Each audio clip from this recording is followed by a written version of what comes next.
All right, here to discuss is Bobby Eberle, Republican strategist and Republican Party chairman in Fort Bend County, Texas. Bobby, great to be with you today. It has been a bit of a roller coaster ride with these cabinet picks, especially with the Attorney General. You know, first there was Matt Gaetz, who was nominated last week, but then withdrew his name from consideration just yesterday. And then, as we mentioned, just a few short hours after that, Pam Bondi was nominated for the cabinet post. Your thoughts on what has transpired over the past 8 days?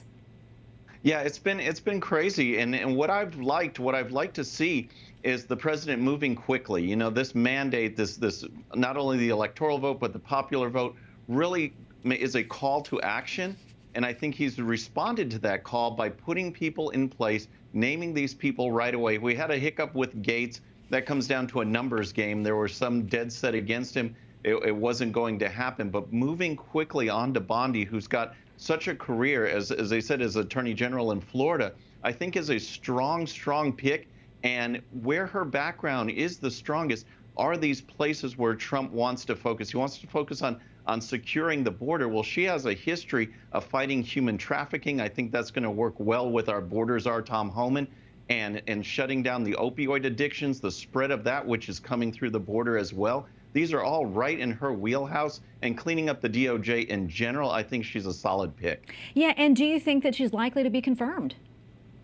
I do. Again, there was these, you know, Susan Collins, Murkowski, some others already grumbling, even though, as we saw from the press reports, that Gaetz had a good day, a quote, good day of interviews on Capitol Hill with Senate members. The numbers were not going to be there, but Bondi was well respected. And I think even some that might think, like according to your lead-in, that she's a MAGA acolyte, I think her law presence and experience will get her those 50-plus votes that she needs. Yeah, Bobby, what about the other picks? Overall, what do you think so far? Well, I like them in this respect, and that is this, again, is a call to action.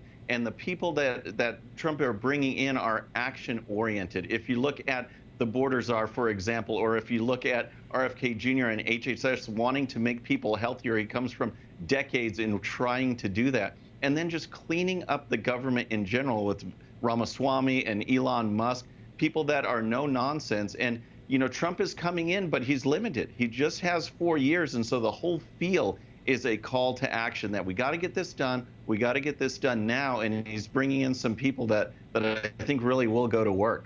Yeah. Do you think any of them will face any pushback when it comes to confirmation, in particular, Pete Hegseth? Yes, I do. I think, you know, there's talk out there on Tulsi Gabbard, on Pete Hegseth. But really, I think the main obstacle was Matt Gaetz. I think the others, even though there'll be some reports in the media or, you know, some gnashing of teeth, I really think the rest of them will get through and make a solid cabinet for the president. All right, we're going to leave it right there, Bobby. Great to be with you. Thank you so much for your insights. Thank you.